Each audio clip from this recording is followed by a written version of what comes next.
ఈరోజు 2 జ్యోతిర్లింగాలు చెప్పుకుందామండి, ఎందుకంటే ఒకటి వెంటనే అయిపోతుంది. నిన్నటిది అయిపోయింది, అయిపోయింది, అది పూర్తి అయిపోయింది.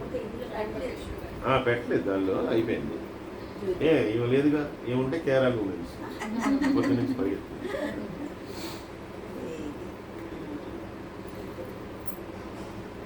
మొట్టమొదటి కేదారేశ్వర లింగం. ఇది అందరికీ తెలుసు, హిమాలయాల్లో ఉంది. బద్రీనాథ్, కేదార్నాథ్. ఈ కేదార్నాథ్ లింగం రావడానికి కారణం ఏంటంటే, సాక్షాత్తు శ్రీమన్నారాయణుడు నరనారాయణులుగా వచ్చి భూమి మీద అవతరించాడు. ఆయన అవతారం ఏంటో మీ అందరికీ తెలిసిందే.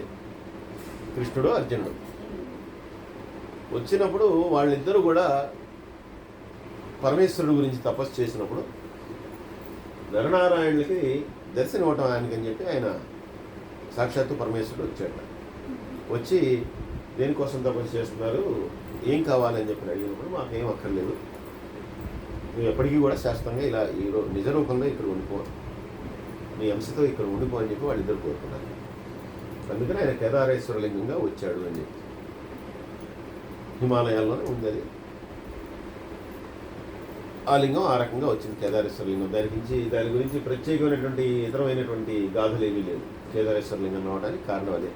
అందుకనే పాండవుల ప్రతిష్ట అనేది కూడా ఒకటి చెప్తారు. అది అంటే సాక్షాత్తు అర్జునుడు, ధర్మరాజు గారు వీళ్ళందరూ ప్రతిష్ఠ. ఎందుకంటే నరనారాయణులో ఆయన కూడా ఒకడు, అర్జునుడు కూడా ఒకడు, కాబట్టి వాళ్ళు ప్రతిష్ఠించారని మనకి శివపురాణ అంతర్గతంగా కూడా అదే మాట చెప్తుంది. నరనారాయణుల యొక్క దీనికోసం ఆయన అక్కడ అవతరించాడు అని చెప్పి చెప్తోంది. అది కేదారేశ్వర లింగం. ఇంకా దాని తర్వాత ఏమీ లేదు, ఇంకా హిమాలయాలే. ఇంకా హిమాలయాలు, కైలాసం ఇంకంటే. అంటే అత్యున్నతమైనటువంటి చోట అది ఆ లింగం అనేటటువంటిది ఉంటుంది. మనం ఈరోజు చెప్పుకునేది గుస్మ అనేటటువంటి ఆవిడ గుస్మేశ్వరము. దీని పేరు గుస్మేశ్వరము, కృష్ణేశ్వరము, ఈ 2 పేర్లతో పిలుస్తారు. ఇది కూడా మహారాష్ట్ర. ఇది కృష్ణేశ్వర కరెక్ట్గా నాకు ఎక్కడ మహారాష్ట్ర అని తెలుసు అండి, ఎక్కడ. ఇది గుస్మేశ్వర లింగము, కృష్ణేశ్వర్ అని కూడా అంటారు. కృష్ణేశ్వర్, గుస్మేశ్వర్. ఇది దీనికి రావడానికి గల కారణం ఏంటంటే, ఒక అద్భుతమైనటువంటి ఒక పర్వతము. ఆ పర్వతం మీద సుధర్ముడు అనేటటువంటి ఒక బ్రాహ్మణోత్తముడు అని ఎందుకన్నామంటే, బ్రాహ్మణుడు అలాగే వాళ్ళలో కూడా అత్యుత్తముడు. అంటే చక్కగా వేదాంగాలన్నింటినీ కూడా చదువుకున్నటువంటి వాడు, నిత్యాగ్నిహోత్రుడు, ఎప్పుడు కూడా తపము, ధ్యానము వీటన్నిటి మీద కూడా నిమగ్నమై ఉండేటటువంటి వాడు. అలాగే సకల శాస్త్రములు తెలిసినటువంటి వాడు, ఉపనిషత్తులని అన్ని శాస్త్రం అంతా కూడా చదువుకున్నటువంటి వాడు. అలాగే ధర్మమును పాటించేటటువంటి వాడు. ఎప్పుడూ కూడా ఆ ధర్మమునందు, ఆచారమునందు అనురక్తి కలిగి ఉండేటటువంటి వాడు. అటువంటి ఆయన తన యొక్క భార్యతో కలిసి ఆ ప్రాంతంలో ఉండి ఈ భగవంతుని సేవించుకుంటూ ఆయన యొక్క కార్యక్రమాలన్నీ కూడా చేసుకుంటూ ఉన్నాడు. ఈయన భార్య పేరు సుదేహ. ఆవిడ కూడా ఈ భర్తకు తగినటువంటి ఇల్లాలు, చక్కగా అనుగమించేటటువంటి స్త్రీ. ఆవిడ కూడా ఆయనకి పూర్తిగా సహకరిస్తూ ఆయనకి ఏం కావాలో అవన్నీ కూడా అమర్చి పెడుతూ అనురక్తిగా ఆయనకి సేవలు చేసుకుంటూ ఆవిడ కూడా ఉంది. ఈయనకి 3 మంది శిష్య ప్రశిష్యులందరూ కూడా ఉన్నారు. వాళ్ళందరికీ కూడా వేదాంగాలన్నీ నేర్పించేవాడు. ఈయన ఆశ్రమం అంతా కూడా చక్కగా ఆ శిష్యులతోటి వాళ్ళతోటి కలకలలాడుతూ ఉండేది. ఎప్పుడు కూడా భక్తి పారవస్యంతో ఆ ప్రాంతం అంతా కూడా ఉండేది. వీళ్ళిద్దరూ కూడా అంటే ఈ భార్య, ఈ సుధర్ముడు అలాగే సుదేహ, వీళ్ళిద్దరూ కూడా మంచి శివభక్తి పరాయణులు. వీళ్ళిద్దరూ కూడా శివుణ్ణి ఎక్కువగా ఆరాధిస్తూ ఉండేవాళ్ళు. అయితే వీళ్ళకి వివాహమై చాలా కాలం అయిపోయినా కూడా వీళ్ళకి పుత్ర సంతానం లేదు, పిల్లలు ఎవరు కూడా లేరు. దాంతో అది కొంచెం విచారకరమైనటువంటి పరిస్థితి. అంటే ఈ విచారం కూడా ఎందుకు వస్తుందండి అంటే, పక్క వాళ్ళ వల్ల ఎక్కువ వస్తుంది. వీళ్ళిద్దరు బాగానే ఉన్నా కూడా పక్క వాళ్ళని ఎవరో వచ్చేవాళ్ళు అనేవాళ్ళు ఉంటారు. ఇంకా పిల్లలు లేరా పెళ్ళవగానే కూడా 4 సంవత్సరాల నుంచి జరుగుతున్నాయి. ఏమైనా విశేషం అయితే వీళ్ళకి ఎందుకో కావాలి. ఇప్పుడు అదే ప్రశ్న అడుగుతుంటారు, ఏదైనా విశేషమా అని. అంటే ఏదో ఒక ఆసక్తి, ఏదో ఒక న్యూస్ కోసం. సరే వీళ్ళకి ఆ పిల్లలు లేరు, అలాగే పక్క వాళ్ళందరూ ఈ రకంగా నీకు పిల్లలు లేరని చెప్పి కొంతమంది ఎత్తి పొడిచేటటువంటి వాళ్ళు. అందులో వీళ్ళు కొంచెం ఆచారాలు ఇవన్నీ పాటిస్తారు కాబట్టి, కొంతమంది ఏంటంటే గొడ్రాలు కాబట్టి కనీసం కొన్ని కొన్ని మంచి మంచి పేరెంటాలకి వాటికి అలాంటివి పిలవకపోవడం దాంతో ఈవిడ చాలా బాధపడుతూ ఉండేది అనమాట. ఆ బాధ కలిగినప్పుడల్లా భర్త దగ్గర ఏమిటండి మనకి ఇంకా పిల్లలు పుట్టలేదు, మనం ఇంత భగవంతుని ఆరాధిస్తున్నాం, మనకి పుట్టలేదని చెప్తుండేది. ఆయనేమో ఏమే ఈ జన్మలో ఆరాధిస్తున్నాం కానీ ప్రారంభ కర్మ అనేటువంటి ఉంది కదా, కాబట్టి అప్పుడు ఏం చేసామో మనకి ఈ రకంగా సంతానహీనులం అవుతామేమో, మనం ఏదైనా సరే ఏదైనా అంతా మన మంచిగానే ఉండాలి అని చెప్పి ఆయన తెలిసినంత కూడా విషయాన్ని చెప్తూ ఉండేవాడు. ఆవిడ కొంచెం సమాధానం పరుస్తుండేవాడు. ఆ పూట బాగున్నా మళ్ళీ ఎవరో ఒకడు వచ్చి చెరుగొడుతుండేవాడు. సరే, ఈవిడికి ఇలా కాలం గడిచిపోతుంది. ఈవిడికి గుస్మా అనేటటువంటి ఒక సోదరు ఉంది, చెల్లెలు. ఈ అమ్మాయి కూడా మంచి అందంగానే చూడటానికి సుందరంగా ఉండేటటువంటి స్త్రీనే. ఇప్పుడు ఇలా చాలామంది ఈ రకంగా అన్న తర్వాత విని విని విని విని ఈవిడికి ఒక ఆలోచన వచ్చింది. ఈవిడికి ఏం ఆలోచన వచ్చిందంటే, తన యొక్క సోదరి గుస్మ ఎవరైతే ఉందో ఎలాగోలా భర్తను ఒప్పించి ఈ అమ్మాయిని ఒప్పించి వాళ్ళిద్దరికీ వివాహం చేస్తే కనుక సంతానం కలుగుతుంది. అలా సంతానం కలిగితే తను ఆనందంగా పిల్లవాడిని పెంచుకోవచ్చు. చెల్లెలే కాబట్టి ఎటువంటి బాధ ఉండదు. ఒకవేళ కొన్ని సంవత్సరాల తర్వాత తనకి పిల్లలు పుట్టినా కూడా వేరే అమ్మాయి అయితే కనుక ఎటువంటి ఇబ్బందులు పెడుతుందో, సొంత చెల్లెలే కాబట్టి అటువంటి ఇబ్బందిని పెట్టదు అని చెప్పి ఇలా అంతా కూడా ఆలోచించుకుని చెల్లెల్ని అడిగింది. అడిగితే ఆ అమ్మాయి నాకేం అభ్యంతరం లేదు అని చెప్పింది. అప్పుడు భర్తను అడిగింది. భర్త అన్నాడు, చాలా విచిత్రమైందని, నువ్వు ఎవడు కూడా కోరి సవతిని తెచ్చుకోడు, నువ్వేంటి సవతిని తెచ్చుకుంటున్నావు, ఇది మంచిది కాదు. ఎందుకంటే నీకు తెలియట్లేదు, ఆడవాళ్ళు ఏదైనా తట్టుకోగలరు కానీ సవతిని తెచ్చుకుంటే ఆ పోరు తట్టుకోలేరు, వద్దు, ఇది నువ్వు చెప్పేది మంచిది కాదు అని చెప్పి అన్నాడు. ఈవిడంది, మా చెల్లెలే కదా, మా చెల్లెలు కాబట్టి నాకు ఎటువంటి బాధ లేదు, నాకు ఈర్ష్య ఉండదు, ద్వేషం ఉండదు మా చెల్లెలు కాబట్టి, అందువల్ల నేను ఎప్పటికీ కూడా నాకు అటువంటి ఈర్ష్య కానీ ద్వేషం కానీ నేను పొందను అని చెప్పి మీకు మాట ఇస్తున్నాను, మీకు కొట్టేస్తున్నాను. అది కూడా పాపం మంచిది, నేను పెళ్లి చేసుకోండి, పెళ్లి చేసుకుంటే కనుక ఆ రకంగా మనకు పిల్లలు పుడతారేమో అని చెప్పి ఇవాళ కష్టపడి ఈవిడ భర్తని ఒప్పించింది. ఒప్పిస్తే సరే ఇంకా నువ్వు చెప్తున్నావు కాబట్టి చేసుకుంటా, కానీ కొంతకాలం తర్వాత చేసుకుంటాను, ఇప్పుడే వద్దు అని చెప్పి అన్నాడు. అన్న తర్వాత సరే ఈవిడ కూడా ఏం చెప్పిందంటే, సరేనమ్మా మీ బావగారు చెప్పాను, కొంత గుర్తుపడ్డాడు కానీ ఇంకా పూర్తిగా ఒప్పుకోలేదు, ఒప్పించాలంటే నేను శివభక్తురాలని, ఆయన శివభక్తులు, నువ్వు కూడా గొప్ప శివభక్తురాలుగా మారిపో, అంటే ఎక్కువ నువ్వు కూడా పూజలు అవి చేస్తూ ఉండు, ఆయనకి సేవలు ఎక్కువ చేస్తూ ఉండు, చేస్తుంటే కనుక ఏదో రకంగా ఒకరోజు నీ మీద ఆయన కూడా ఒప్పుకుంటాడు. కొంతవరకు మెత్తపడ్డాడు కానీ పూర్తిగా ఒప్పుకోలేదు. సరే అని చెప్పి ఈవిడ కూడా అక్క చెప్పింది కదా అని ఈవిడ కూడా రోజు కూడా ఒక పార్థివలింగాన్ని తయారు చేయటం, పార్థివలింగాన్ని తయారు చేసి దానికి చక్కగా శివుని పూజించడం, ఆ లింగాన్ని తీసుకెళ్ళి దగ్గర ఉన్నటువంటి ఒక సమీపంలో ఉన్నటువంటి ఒక చెరువులో నిమజ్జనం చేసేయటం, ఇలాగా తను కూడా ఉండి, అలాగే కేవలం ఇంతే కాకుండా బావగారికి కూడా ప్రతిరోజు కూడా ఏదైనా కావాలంటే ఇప్పుడు పెద్ద ఆవిడ కూడా ఈ సుదేహ కూడా ఏమైనా కావాలంటే అది చేస్తోందని చెప్పి చెల్లెల్ని పంపించేది. ఈ రకంగా ఈ అమ్మాయి అన్ని సేవలు చేయటం. సరే ఆయన కూడా కొన్నాళ్ళ తర్వాత సరే వీళ్ళు వదిలేట్లేదు, సుదేహ ఫిక్స్ అయిపోయింది, అందువల్ల నాకు తప్పేట్లేదు అనుకున్నాడు, పెళ్లి చేసుకున్నాడు. ఇలా పెళ్లి చేసుకున్న కొన్నాళ్ళ తర్వాత వీళ్ళకి ఒక కుమారుడు పుట్టాడు. ఆ భగవంతుడు ఏదైతేనేమి ఒక కుమారుడు పుట్టాడు. ఎప్పుడైతే పిల్లాడు పుట్టాడో వెంటనే ఈ గుస్మ అనేటటువంటి ఆవిడకి చాలా ఆనందం వేసింది. పిల్లాళ్ళు లేనిది మా బావగారికి నా వల్ల పిల్లాడు పుట్టాడు, ఏదైతేనే ఇదంతా కూడా మా అక్క నాకు ఇచ్చినటువంటి ఒక అవకాశం. ఎందుకంటే ఎవరు కూడా ఇలా పెళ్లి చేసుకోమని అడగని, అలాంటిది మా అక్క చాలా మంచిది కాబట్టి నన్ను కూడా పెళ్లి చేసుకోమని అడిగింది, అందువల్ల పిల్లలు పుట్టారు, ఏదైనా సరే వాళ్ళ వంశం ఇప్పుడు ముందుకు వెళ్తుందని చెప్పి ఈ అమ్మాయి అలా అనుకుంటాను. అయితే నా సొంత చెల్లెలు కాబట్టి నాకు ఎప్పటికీ అసూయ కలగదు, నాకు ద్వేషం పుట్టదు అని చెప్పి భర్తకి మాట ఇచ్చినటువంటి ఆ సుదేహ ఎవరైతే ఉందో ఆ సుదేహకి విపరీతమైనటువంటి అసూయ కలిగింది. 30 సంవత్సరాలు కాపురం చేశాను, నాకు పుట్టలేదు కానీ దీనికి ఇచ్చి పెళ్ళి అయ్యాను, కానీ దీనికి ఇప్పుడు పిల్లలు పుట్టారు.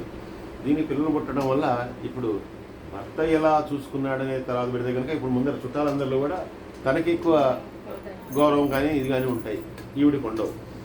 అని చెప్పి ఈవిడ ఆ అసూయతోటి ఎక్కువగా బాధపడుతూ ఉంది. సరే ఆ పిల్లవాడు పెరిగాడు, పెద్దవాడు అయ్యాడు, యుక్త వయసుకు వచ్చాడు. యుక్త వయసు వచ్చిన తర్వాత వివాహం చేశారు చక్కగా. వివాహం చేసిన తర్వాత కోడలు వచ్చింది. ఇప్పుడు కోడలు కూడా వచ్చిన తర్వాత ఈవిడ ద్వేషం ఏదైతే ఉందో ఇంకాస్త పెరిగింది. అప్పటి వరకు ఒకడు, ఇప్పుడు వాడికి మళ్ళీ పెళ్ళం వచ్చింది కాబట్టి ఇప్పుడు వాడి సంతానం వస్తుంది మళ్ళీ. దీంతో ఈవిడ ద్వేషం అనేటటువంటిది మరీ పెరిగిపోయింది. అసూయ పెరిగిపోయింది, ద్వేషం పెరిగిపోయింది. ఏం చేయాలని చెప్పి ఒక రాత్రి ఆ పిల్లవాడు నిద్రిస్తున్నటువంటి సమయంలో, పెద్ద అమ్మాయి కాబట్టి ఈవిడ ఏ గదిలోకైనా వెళ్ళదు, ఏమైనా చేయగలదు. ఆ పిల్లవాడు నిద్రిస్తున్నటువంటి ఆ గదిలోకి వెళ్ళింది. వాడిని ఖండాలుగా నోట్లో గుడ్డలు ముక్కేసి ముక్కలు చేసేసింది. ముక్కలు చేసేసి వాడి యొక్క ఆ శరీర భాగాలన్నింటినీ కూడా ఒక పెద్ద సంచిలో పడేసి, ఆ సంచినంతటిని కూడా రోజు ఏ చెరువులో అయితే వీళ్ళు పార్థివలింగాలన్నింటినీ కూడా కలిపేస్తారో తీసుకెళ్ళి అక్కడ పడేసి వీడి ఇంటికి వచ్చేసింది. మామూలుగా ఇంటికి వచ్చి పడుకుంది. సరే మర్నాడు తెల్లవారింది. తెలంగానే ఆ భుస్మ అనేటటువంటి ఆవిడ మామూలుగా పూజలన్నీ చేసుకుంటుంది. ఈవిడ కూడా పూజలు చేసుకుంటుంది. అలాగే ఆ సుధర్ముడు వాళ్ళ ఆయన కూడా ఆయన పూజల్లో ఆయన ఉన్నాడు. ఎవరి పూజలు వాళ్ళు చేసుకుంటున్నారు. అయితే పిల్లవాడు ఎక్కడా కనపడట్లా. ఏమయ్యాడా అని చూసి వెతికితే పిల్లవాడు ఎక్కడ కూడా పిలిస్తే అసలు మామూలుగా రోజు పొద్దున్న 7కి 6కి కాఫీకి వచ్చేవాడు, ఎక్కడ రావట్లేదు, ఏమైందని చెప్పి కోడల్ని అడిగింది. అమ్మ ఏమయ్యాడు, పొద్దు నుంచి కనిపించట్లేదంటే వెంటనే వాళ్ళు వెళ్ళి చూస్తే ఎక్కడైతే రాత్రి అతను పడుకున్నాడో అమ్మాయి చెప్పింది, నేను ఏదో కారణాంతరం వల్ల నేను అక్కడ పడుకోలేదండి, ఆయన వేరే పడుకున్నారని. చూస్తే అక్కడంతా కూడా రక్తపు మరకలన్నీ కూడా కనిపించేకుండా. వెంటనే వీళ్ళకి అర్థం కాదు, ఇదేంటి రక్తపు మరకలు కనిపిస్తున్నాయి, ఏమైంది అసలు అని చెప్పి అనుకున్న తర్వాత వెంటనే భర్తకి తెలియజేశారు. పొద్దు నుంచి ఈ పిల్లవాడు కనపడట్లేదు, అక్కడ చూస్తేనేమో రక్తపు మరకలు ఉన్నాయి, ఏమయ్యాడో తెలియట్లేదు, కోడలకి తెలియదు, ఎవరికి తెలియదు అని చెప్పి వెంటనే వాళ్ళందరూ వచ్చి కూడా చూశారు. చూసేసరికి అప్పటికే కోడలికి చాలా దుఃఖం వచ్చేసింది. అమ్మాయి విపరీతంగా ఏడుస్తోంది. దాంతో ఆ కోడలు ఏడుస్తుంటే ఇప్పుడు సుదేహ అంటే ఎవరైతే ఆ పిల్లవాడిని చంపేసిందో ఆవిడ కూడా పెద్దగా ఏడవటం మొదలుపెట్టి, అయ్యో ఎంత అల్లారముద్దుగా పెంచుకున్నాను, నిన్ను ఏమైపోయాడు, నాకు చాలా బాధగా ఉంది, వీడు పుట్టాలనే కదా నిన్ను కూడా ఇచ్చి పెళ్లి చేశాను, నా కోరిక తీరింది కదా అనుకుంటే ఇలా అయిపోయిందా అని చెప్పి ఈవిడ పైకి మిక్స్ యాక్షన్ 500 లాగా బ్రహ్మాండంగా యాక్షన్ చేస్తుంది, ఏడుస్తుంది. లోపల మాత్రం చేసిన పని చేసింది కాబట్టి లోపలంతా హ్యాపీనే ఆవిడ. దాంతో ఇలా కోడలు అలాగే అక్క ఇద్దరు ఏడుస్తున్నారు. దాంతో ఇల్లంతా కూడా వాతావరణం మారిపోయింది. అయితే ఈ తల్లి కుస్మ ఎవరైతే ఉన్నారో ఆవిడ వచ్చింది, మీ ఇద్దరు కూడా విచారించకండి, రక్తం మరకలను చూశారు కానీ ఏమైందో తెలియదు, ఎక్కడికైనా వెళ్ళి ఉండొచ్చు, ఏదైనా జరిగి ఉండొచ్చు, కాబట్టి మీరు అనవసరంగా ఏడవకండి, నేను ఆ శివుణ్ణి అభిషేకం చేయాల్సినటువంటి సమయం అయింది, అలాగే ఆయనకి అగ్నిహోత్రం టైం అయింది, ముందర ఈ రోజు చేయవలసినటువంటి దేవతార్చన ఏదో ఉందో అదంతా చేయనివ్వండి, చేసిన తర్వాత ఆలోచిద్దాం, అంతేగాని మీ ఇద్దరు కూడా మరీ ఆయన వాడేదో పోయినట్టుగా శోకాలు పెడుతున్నారు, అందుకని విచారించకండి, ముందర మనం చేయాల్సినటువంటి భగవత్కార్యం ఏదైతే ఉందో అవన్నీ చేద్దామని చెప్పి ఈవిడ కూడా కాసేపు యాక్షన్ నుంచి ఆపేయచ్చని చెప్పి ఈవిడ కూడా గమ్మునుంది. కోడలు మాత్రం పాపం అమ్మాయి దుఃఖిస్తూనే సరే అత్తగారు ఆ మాట చెప్పిన తర్వాత ఏమైంది, వెంటనే ఈవిడ చేయవలసినటువంటి పూజా కార్యక్రమాలు ఏమైనాయో అవన్నీ కూడా చేసింది, అయిపోయింది. ఈవిడికి లోపల మనసులో భయంగా ఉంది, కానీ ఏ శివుణ్ణి అయితే ఆరాధిస్తూ ప్రతిరోజు కూడా నిత్యం ఆయన పూజిస్తూ ఉందో ఆయన మీద విపరీతమైనటువంటి నమ్మకం ఉంది. ఆ నమ్మకం అనేటటువంటిది ఆవిడ భయం కలిగిస్తుంది కానీ దుఃఖం బయటికి రాకుండా ఆపుతూ ఉంది. ఆవిడ మొత్తం పూజ అంతా అయిపోయిన తర్వాత భగవంతుడికి నమస్కరించుకుని అంది, నువ్వు సాక్షాత్తు మృత్యుంజయుడు, అంటే నువ్వు ప్రాణాలు తీసేది నువ్వే, లయకారకుడు నువ్వే, అలాగే ప్రాణాలను ఇవ్వగలిగినటువంటి వాడివి కూడా నువ్వే, సాక్షాత్తు ప్రాణాలు పోవాల్సినటువంటి మృత్యుంజయ ఆ మార్కండేయుని బతికించినటువంటి వాడివి నువ్వే, అలాగే ఇప్పుడు మా పిల్లాడు ఏమయ్యిందో నాకు తెలియదు, కానీ నా పిల్లవాడిని రక్షించగలిగినటువంటి వాడి నువ్వు ఒక్కటివే. నేను ఏడ్చో రోదన చేసో భయంకరంగా పొల్లు దండాలు పెట్టో దానివల్ల నాకు ఏం ఉపయోగం లేదని నాకు తెలుసు. కాబట్టి నేను నిన్ను పూర్తిగా నమ్ముకుని ఉన్నాను. ఎలా అయినా సరే నా పిల్లవాడిని నువ్వే మళ్ళీ నాకు తీసుకొచ్చి అప్పగించు, నీ మీద పూర్తి నమ్మకంతో ఉన్నానని చెప్పి ఈవిడ చేయవలసినటువంటి పూజా కార్యక్రమం అంతా కూడా చేసి మళ్ళీ ఆ పార్థివలింగం ఏదైతే అంతా కూడా తీసుకుని మళ్ళీ దాన్ని ఆ చెరువులో కలిపేయటానికి అని చెప్పి అక్కడికి వెళ్ళిపోయింది. వెళ్ళిపోయి వెళ్ళేదారంతా కూడా ఆ శివుడి పేరుని శివుడి నామాన్ని జపిస్తూ వెళ్ళి అక్కడికి వెళ్ళిన తర్వాత పిల్లాడిని పేరుతో పిలిచింది. పిల్లాడిని పేరుతో పిలవగానే ఆ పిల్లవాడు ఆ చెరువులోంచి నుంచి బయటకు వచ్చేసాడు. చెరువులోంచి బయటకు వచ్చేసిన తర్వాత వెంటనే ఈవిడ చాలా ఆనందపడింది. ఏ శివుడి మీద నమ్మకంతో ఇదంతా చేసిందో వెంటనే ఆ శివుడికి నమస్కారం చేసుకుని మనసులోనే అనేకమైనటువంటి నమస్కారాలు చేసుకుని, మహానుభావ నన్ను రక్షించావు, పొద్దు నుంచి చాలా దుఃఖంలో ఉంది మా కోడలు, ఆవిడ దుఃఖం తీరిపోయింది. ఇప్పుడు నేను కూడా చాలా దుఃఖిస్తూనే ఉన్నాను, కానీ నువ్వు ఉన్నావు అనేటటువంటి ఒక నమ్మకం ఏదైతే ఉందో అది దుఃఖం రాకుండా నన్ను ఆపింది. కాబట్టి నువ్వు నిజంగా ఉన్నావయ్యా, నువ్వు రక్షించావు అని చెప్పి నేను సంతుష్టురాలను అయిపోయాను అని చెప్పి ఆవిడ అనేక రకాలుగా స్తోత్రాలు చేసుకుంటుంటే ఈవిడ యొక్క అన్యమైనటువంటి భక్తికి దానికి ఆయన పరవశించిపోయి సాక్షాత్తు పరమేశ్వరుడే వెంటనే ఆయన త్రిశూలంతో సహా అక్కడ ప్రత్యక్షమయ్యి నిజానికి నీ కుమారుడు చచ్చిపోయాడు, చంపింది ఎవరో కాదు నీ అక్కే, కాబట్టి నేను చంపేస్తాను మీ అక్కని అన్నట్ట. ఆవిడంతా వద్దు, సుదేహన అక్క, అసలు ఆవిడ అవకాశం ఇవ్వటం వల్లనే నేను మా బావగారితో జీవితాన్ని పంచుకోగలిగాను. కాబట్టి నాకు ఆవిడేం చేయదు, ఆవిడ తప్ప ఆవిడ తెలుసుకుంటే తెలుసుకుంది, తెలుసుకోకపోతే తెలుసుకోపోయింది. ఏదైతే నేను నా కుమారుడు నాకు వచ్చాడు, నాకు మా అక్కని చంపినందు వల్ల ఏ రకమైనటువంటి ప్రయోజనం లేదు. అసలు మీరు శిక్షించద్దు, వదిలేసేయండి, కరుణించండి ఆవిడని కూడా. మీ దర్శనం వలన నేను చేసుకున్నటువంటి పాపాలు ఇంకేమైనా ఉంటే కనుక అవన్నీ కూడా భస్మీపట్నం అయిపోయాయి దీంతో. అందువల్ల ఆ మా అక్కని ఏమి చేయొద్దు, మీరు ప్రత్యక్షమయ్యారు, మీ దర్శనం ఇచ్చారు, ఇంతకంటే నాకు కావాల్సింది ఏం లేదు అని చెప్పి అన్న తర్వాత ఆ శివుడు, అమ్మా నీ మనసు చాలా మంచిది, కాబట్టే నేను నా భక్తుడైనటువంటి ఈ కుర్రవాడిని ఇలా రక్షించాను, మళ్ళీ నీకు తీసుకొచ్చి ఇచ్చాను. కాబట్టి నేను మీ అక్కని చంపేస్తా అన్నాను, కానీ నువ్వు దానికి ఒప్పుకోవట్లేదు. ఒప్పుకోకపోవడమే కాదు, మా అక్కకి ఎటువంటి మళ్ళీ ఇబ్బంది కూడా పెట్టద్దని చెప్పావు. అందుకని మీ అక్కకి జీవితంలో ఎటువంటి ఇబ్బంది ఉండదు. అంటే ఇంత హత్య చేసినా కూడా ఆ పాపం ఉండకుండా నువ్వు కోరుకున్నావు, అయితే ఏదైనా వరం కోరుకో ఇస్తానన్నట్టు అన్న తర్వాత ఆవిడంతా సరే నాకు కనుక ఏదైనా వరాన్ని వదిలేస్తే ఇక్కడ కొన్ని వందల పార్థివలింగాల్ని నేను రోజు కూడా పూజ చేసి ఇక్కడే నేను నిమజ్జనం చేశాను. కాబట్టి నువ్వు ఏ పార్థివలింగాలను అయితే నేను నిమజ్జనం చేశానో అవన్నీ కూడా లేవు ఇప్పుడు, అందుకని నువ్వు శాశ్వతమైనటువంటి లింగ రూపంలో ఇక్కడ వెళ్ళి అవతరించు, దాన్ని మేము నిత్యం పూజించుకుంటాం అన్న తర్వాత శివుడు తప్పకుండా నేను ఇక్కడ నా అలసితో వస్తాను, ఆ వచ్చేటటువంటి లింగాన్ని కూడా నీ పేరుతో పిలుస్తాను. ఆవిడ పేరు భుస్మ, అందుకని భుస్మేశ్వరుడు, భృష్మేశ్వరుడు.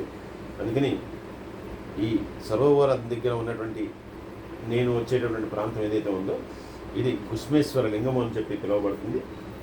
ఎవరికైనా సరే ఆ భుస్మేశ్వర లింగాన్ని దర్శించడం వల్ల వాళ్ళ యొక్క పాపాలన్నీ కూడా పటాపంచలు అవుతాయి. కానీ ఈ భుస్మేశ్వర లింగం యొక్క ప్రత్యేకత ఏంటంటే ఇదే తీర్థంలో నువ్వు ఈ చెరువులోనే అనేకమైనటువంటి శివలింగాల్ని పార్థివలింగాల్ని కూడా ఇక్కడ అన్నింటినీ కూడా నువ్వు నిమజ్జనం చేసావు. కాబట్టి నన్ను చూడక్కర్లా, అంటే నా లింగ దర్శనం చేసుకోక్కర్లేదు, ఈ సరోవరాన్ని చూసినా కూడా వాళ్ళ పాపాలు కూడా తొలగిపోతాయి. ఈ సరోవరానికి కూడా అంతటి ప్రాధాన్యత కలుగుతుంది.